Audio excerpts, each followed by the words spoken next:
苗栗县草桥乡平溪村也按多年来建落太热，苗12县有乌奶老沙嘅情形，猛幾度嘅泥沙啲草皮半夜對山排洪流下來，好地當時無民眾啲嘅高。草橋鄉公所已經緊急同路封起來嘅，現在發生事情都見採體限期建落去，草橋鄉公所就提醒民眾，暫時冇啲嘅高，也報嘅未盡量莫去山區。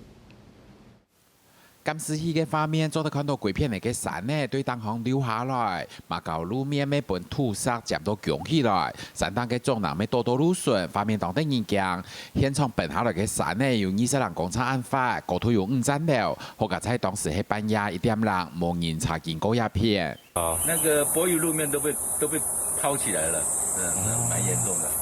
對天當嘅方面來看，有動態面積嘅山呢就看唔到嘅，也就照山嘅位數，在草橋鄉平溪村苗12線路順嘅山皮嘅，可能係現陣連續幾行日落太熱，山當嘅土石鬆脱，民眾看到路上有土石奔下來，唔敢通過，打算先道路來行。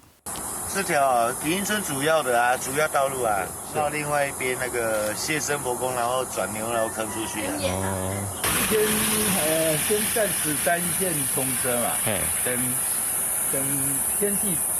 天氣好的時候，縣政府會來處理，縣政府會整個清用開來。草橋鄉公所知得消息以後，已經封鎖一隻路段，公所每天能派人同族嘅兵槍來，暫時兵出3公尺發嘅套路，本海也有多擺做得單片通行，公所每將民眾係講冇必要，唔好來行一片，盡量閃開一條路段。客家新聞總之面有啲報道。